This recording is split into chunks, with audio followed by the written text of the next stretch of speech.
नमस्कार, भाग्यम में आपका स्वागत है। ये प्रोग्राम उन सभी लोगों का स्वागत करता है जिन्हें लगता है कि उनकी समस्याओं के समाधान ज्योतिष के माध्यम से या भारतीय प्राच्य ज्ञान के माध्यम से निकल सकते हैं।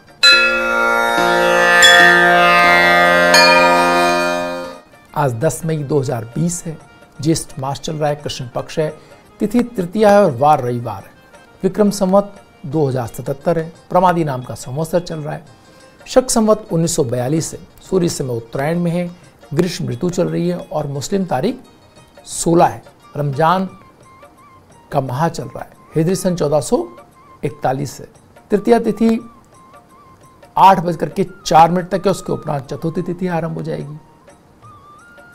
नक्षत्र मूल रात्रि में 4:13 तक है, उसके उपरांत पूर्वाषाढ़ा नक्षत्र आरंभ हो जाएगा। योग शिव प्रातः 6:40 तक, उसके उपरांत सिद्ध योग आरंभ हो जाएगा। कर्ण विष्टि दिन में 8:04 तक, उसके उपरांत शकुनी करण आरंभ हो जाएगा।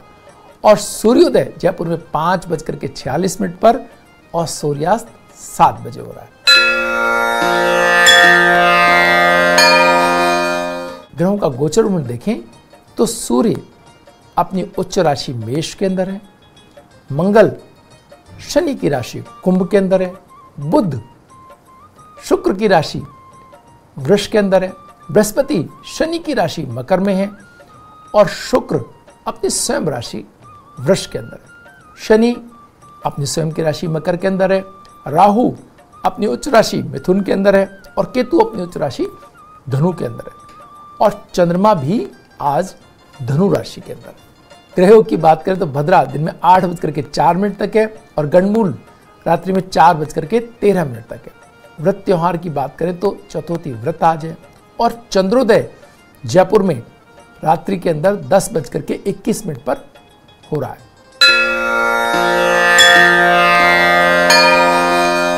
शेष चौकड़ियों की बात करें तो चरका चौकड़िया 7:25 से 9:04 तक, लाभ और अमृता चौकड़िया 9:04 से 12:23 तक और शुभ का चौकड़िया 2:02 से 3:42 पर हो रहा है। राहु काल वेला की अगर हम बात करें तो इनमें 4:30 से 6 बजे तक राहु काल वेला है।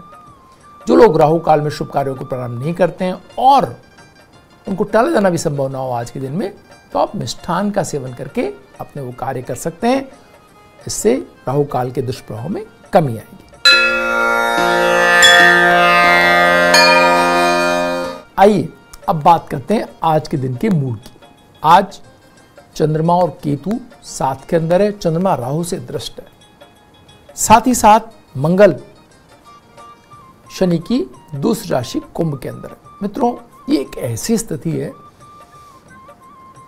जिसमें हमारे कार्यों, हमारे मनोभावों को नियंत्रित करने की बहुत आवश्यकता। हमारे ऐसी कल्पनाएं आपको हो सकती हैं जिन कल्पनाओं को जिनकी कोई आधार ना हो, ऐसी दुश्चिंताएं अपने परिवार को लेकर के ऐसे सपने आपको आ सकते हैं। आपको ऐसी पूर्वाभास हो सकते हैं जो यथार्थ से जुड़े हुए ना हो और इससे आपका मन घबरा सकता है। तो रात को सोने से पहले अगर आपको आज के दिन के अंदर ऐसे सपने आए हैं तो आज रात सोने से पहले आप अपने हाथ पैरों को धो करके और जो कल यानी आपने रात्रि में जो सपने देख लिए हैं उन सपनों को आप पुनर्विचार करते हुए उनका संशोधन कर सकते हैं और आज की रात के अंदर वो सपने ना आए, इसके लिए आप अगर आपको सपना नहीं आया, पिछली रात को नहीं आया है, तो अगली रात सोने से पहले आप यानी आज रात सोने से पहले अपने हाथ पैर धो करके, मुंह धो करके और शवासन की मुद्रा में थोड़ी देर भगवान का नाम लेकर के आप अगर सोते हैं तो ये कल्पना जगत से आने वाली समस्या आपको नहीं आएगी। दूसरा, अपने आसपास के लोगों के अंदर अगर कोई आपको अपनी ऐसी कल्पना सुनाता है जो नकारात्मकता से जुड़ी हुई है तो उसको बोलें कि भाई पहले ही पूछ लें कि आप कोई नेगेटिव बात कर रहे हैं, वो कहें हाँ, तो बोले अब कल सुनेंगे इसको। तो आज नकारात्मक बातों को सुनने का दिन नहीं है, क्योंकि ये आपके मन और आपके मस्तिष्क पर नकारात्मक प्रभाव थोड़ा ज़्यादा डाल सकती है।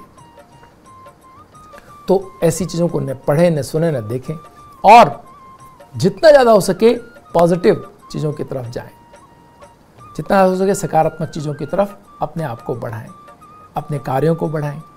सबसे मुख्य बात है, बुध और शुक्र के साथ होने से वाणी के प्रभाव पर ऐसी स्थिति हो सकती है जहां आपके शब्द थोड़े से सरकास्टिक, मतलब आप व्यंग्यात्मक हो जाए, उस वे में आप बोलने लग जाए। तो अपने आसपास के लोगों के प्रति अगर आपने ऐसे कोई शब्द इस्तेमाल कर दिए तो स्थिति फिर और विकट हो सकती है। वो उनको समझने में कुछ और नकारात्मकता अपने मन में ना ले आए।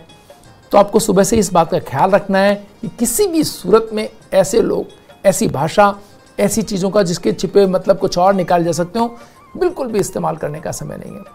आपको धन के संबंध में किसी को भी बड़े आश्वासन देने की आवश्यकता नहीं है। शुक्र और बुध मिलकर के ये स्थिति उत्पन्न कर रहे हैं कि आपने आश्वासन दिया, वो आश्वासन पूरा तो नहीं होना, बल्कि आपकी छवि को खराब करने की स्थिति और आ सकती है। मंगल जब कुंभ राशि में है तो ऐसी स्थिति बन सकती है जहां किसी ने आपको जरा आक्रामक लहजे में कुछ कहा, आप उसे दुगने आक्रामक लहजे में उसको जवाब देते हुए दिखाई दें और स्थिति को नियंत्रण से बाहर कर दें, तो ये भी एक स्थिति है।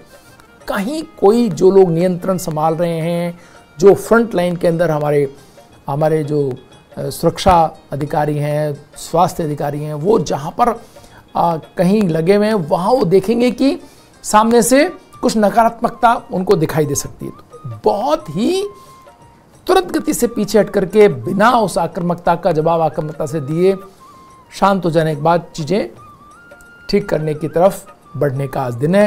किसी भी नकारात्मकता का जवाब नकारात्मक तरीके से देने का बिल्कुल भी, अगर आज ऐसा किया गया या उस पर कोई दंड या कोई इस तरह की चीज आएगी तो हो सकता है कि चीजें नियंत्रण से बाहर न चली जाए। इसका पूरा ख्याल रखने की आवश्यकता है, परिवार में भी, बाहर भी, नियम बनाने वालों को भी और नियम पालन कराने वालों को भी, और उनको भी जो किसी भी नियम का विरोध कर रहे हैं, क्योंकि उनके लिए तो सबसे घातक इस बात में है ये कि अगर बाय द वे किसी ने उस आपके नियम तोड़ने के ऊपर एक्शन लिया तो फिर कितना बड़ा हो जाएगा, आप इसे कल्पना नहीं कर सकते। वो ये मान के चलेंगे कि आप बहुत ज़्यादा नेगेटिव जा सकते हैं, जबकि आप तो अपनी छोटी सी कोई बात कहने के लिए निकले हो। तो हर हाल में बहुत समझदारी से आज के दिन को बहुत सुरक्षित तरीके से अपनी कल्पनाओं को बहुत पॉजिटिव रखते हुए चलने का आज दिन। ब्रेक के बाद एक बार फिर आपका स्वागत है। आइए बात करते हैं भारतीय प्राचीन ज्ञान में से सबसे महत्वपूर्ण, जिसकी चर्चा होती है बार बार, जिस ज्ञान के लिए लोग योग और साधना के उच्चतम स्तर जिस विधा से लोगों ने पाए हैं, जिस विधा से लोगों ने अपनी अकल्पनीय शक्तियां हासिल की, उन सभी जो हमारी प्राचीन ज्ञान की जो ऊंचाइयां रही, उसमें कुंडली जागरण सबसे ऊंचे स्तर पर रखा जाता है। आज हम अपने दर्शकों के लिए उसी की बात करेंगे। शारीरिक और मानसिक स्वास्थ्य के लिए कुंडली जागरण, सप्त चक्र जागरण भारतीय योग दर्शन में मनुष्य के शरीर में 7 चक्राकार घूमने वाली ऊर्जा के केंद्र माने गए हैं, जो मेरुदंड में स्थित हैं और मेरुदंड के आधार से ऊपर उठकर मस्तिष्क के अंतिम छोर तक फैले होते हैं। इन्हें चक्र कहते हैं क्योंकि संस्कृत में चक्र का मतलब है वृत्त, पहिया या गोल वस्तु होना। चक्र प्राण या आत्मिक ऊर्जा के केंद्र में होते हैं। ये नाड़ियों के संगम स्थान भी कहे जाते हैं। 7 चक्रों को मुख्य माना गया है।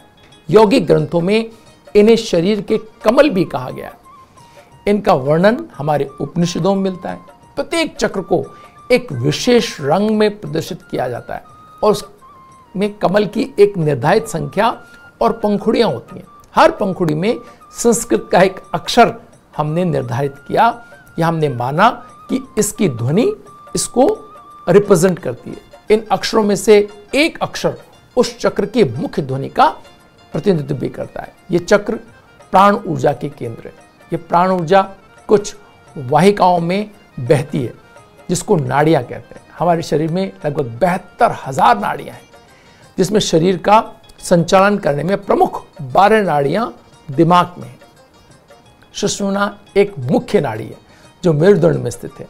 इसके अतिरिक्त 2 नाड़ियां ईड़ा और पिंगला नाम की हैं। ईड़ा नाम की नाड़ी मेरुदंड के समानांतर बाईं ओर स्थित है और पिंगला नाम की नाड़ी मेरुदंड के समानांतर दाहिनी तरफ स्थित रहती है।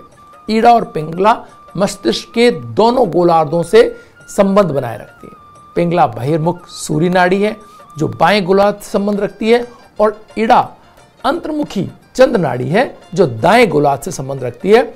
इड़ा और पिंगला के सक्रिय होने के बाद ही सुषुम्ना जागृत होती है, जिसके बाद सब चक्र जागृत होते हैं। मूलाधार चक्र जागृत होने के बाद रोग धीरे धीरे दूर होने लगते हैं, जिससे अन्य चक्र भी जागृत होते हैं। प्रत्येक चक्र शरीर के विशिष्ट अंग से संबंध रखते हैं और उसे सुचारू रूप से कार्य करने के लिए आवश्यक ऊर्जा उपलब्ध करवाते हैं।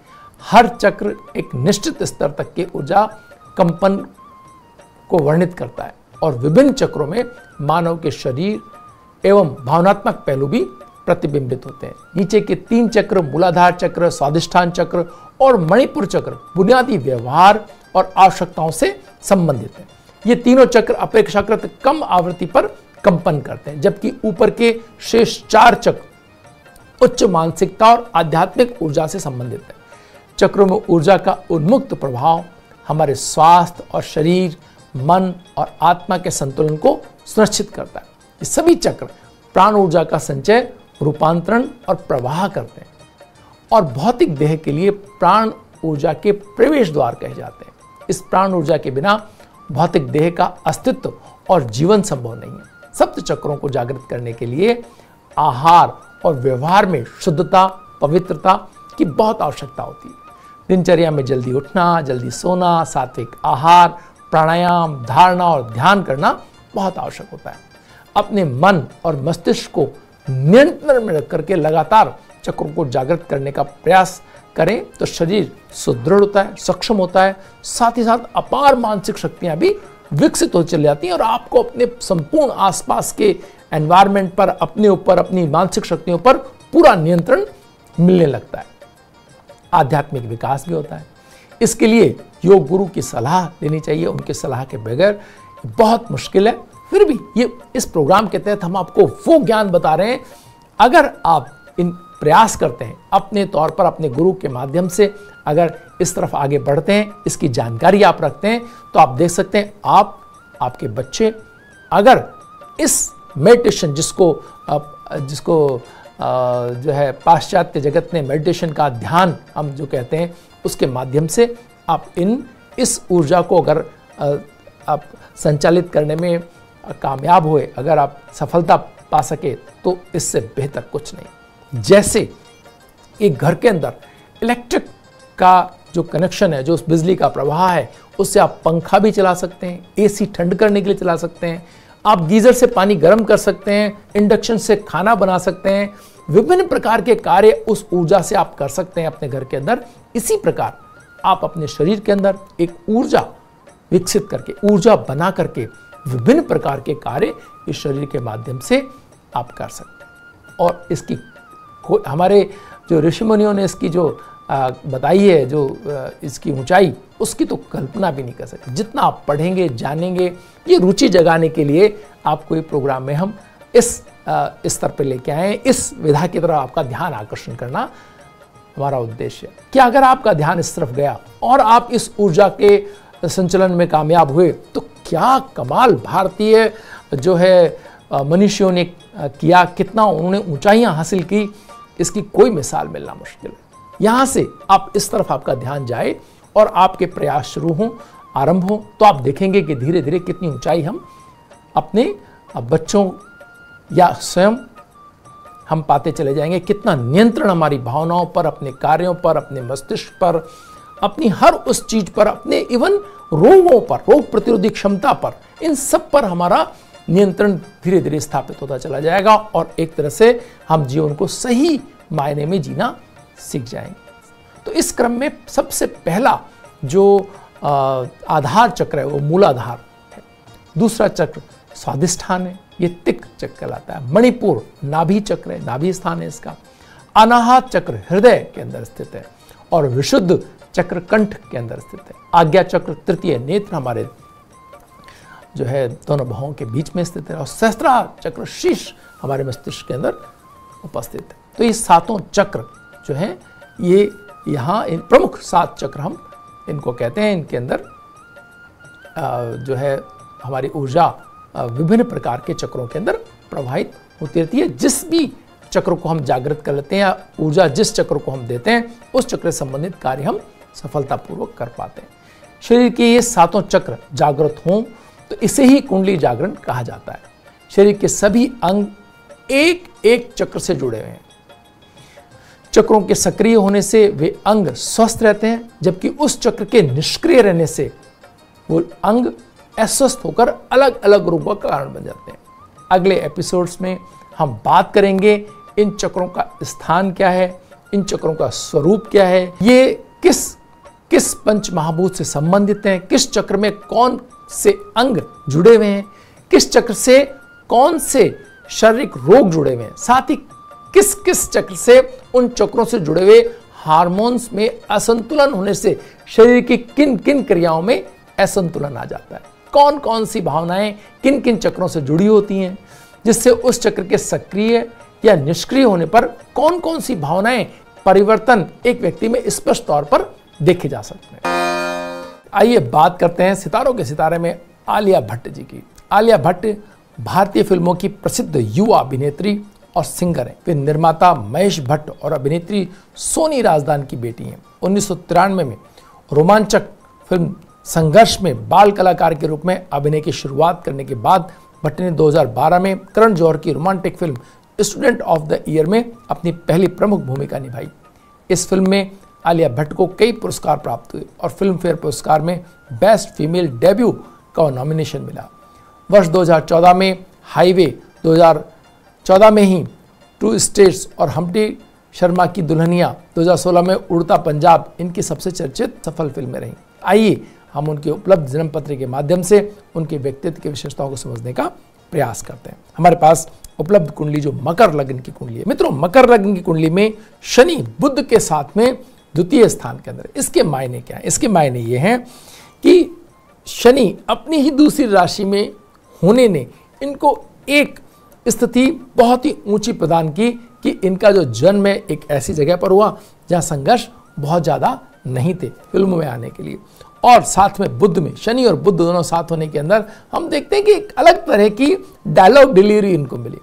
थोड़ा सा अलग है इनका शब्दों का चयन और उसके बाद उनको उपयोग करने का तरीका। तो बुध और शनि जब द्वितीय स्थान के अंदर, 2 ऐसे ग्रह जो वाणी के स्थान में बैठे हों, स्थिर धन संपदा के स्थान में बैठे हों, जो स्थिर धन संपदा के स्थान में स्थिर ग्रह बैठ जाए, शनि बैठ जाए, तो आपकी एक अबाउट द पीपल तो आप हो ही जाते हैं। और उसके साथ में बुध वहां पर हो तो आपकी डायलॉग डिलीवरी, आपका अंदाज ऐसा होता है कि लोग ये जानते हैं कि ये कोई स्पेशल व्यक्ति सामने है। तो ये 2 चीजें इनके आप देखते होंगे कि बहुत आपने देखा कि उनके शब्दों के चयन और उनके कहने के तरीके ने उनको बहुत ज्यादा व्यंग के साथ जुड़ा, हास्य उनके ऊपर बहुत हुए, बहुत चुटकुले उनके ऊपर आए कि ये किस तरह से अपनी बातें कहती हैं।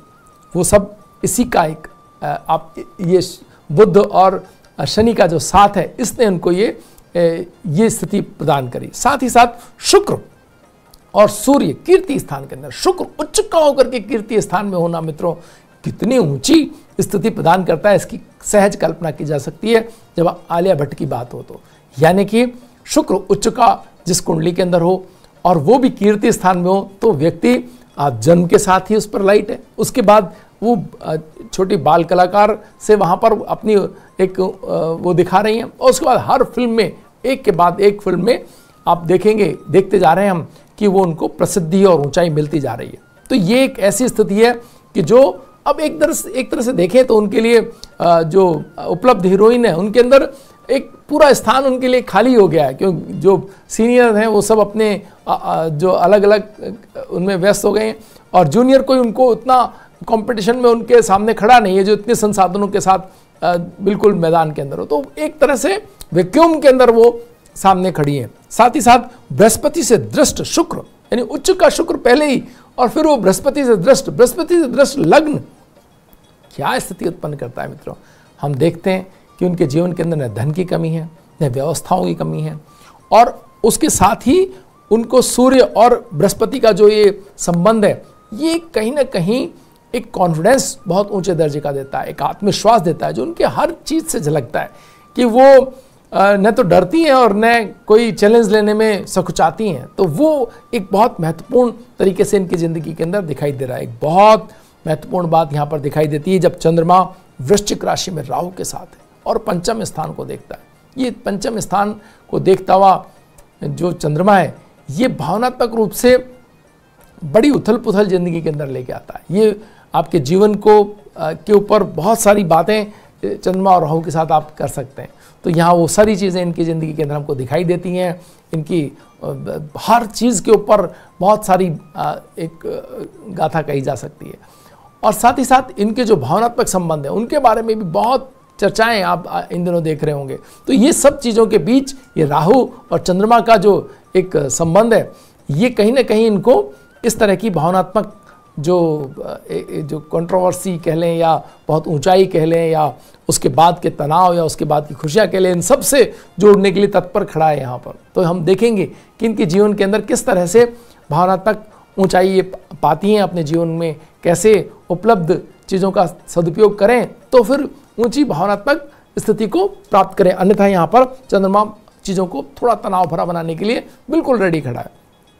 साथ ही साथ मंगल का छठे स्थान में हो जाना। मंगल का छठे स्थान में होना मतलब ये है कि आपके जो शत्रु हैं, आपके जो कॉम्पिटिटर्स हैं, आपके जो दूसरे लोग हैं जो मित्रों की शक्ल में आपकी ज़िंदगी के अंदर आते हैं और आपको चीट करने का प्रयास करते हैं, उसका यह अनुपम उदाहरण है। या बहुत सारी ऐसी चीज़ें आप देख सकते हैं जो उनके जीवन में, उनके आसपास, उनके परिवार में, उनके सिस्टम में, कि जो हैं तो मित्रों की शक्ल में लेकिन उनके वो सच्चे भावनात्मक प्रतिबद्धता के साथ नहीं है। वो दिखावे या किसी ऐसी स्थिति के साथ हैं जिनको हम ये पहचान नहीं पाते हो या उसके बाद में उनके परिणाम थोड़े नकारात्मक मिलते हो। तो ये सारी चीज़ें इस कुंडली का हिस्सा है। केतु का पंचम स्थान में होना बहुत सारे ऐसे संबंधों की ओर इशारा करता है, बहुत सारे ऐसी चीज़ों की ओर इशारा करता है। शिक्षा में बहुत ऊंचाई नहीं देने की ओर भी इशारा करता है कि आपके पास बहुत ऊंचे दर्जे की शैक्षणिक स्थिति को रोकता है, आपको कार्यों की तरफ मोड़ता है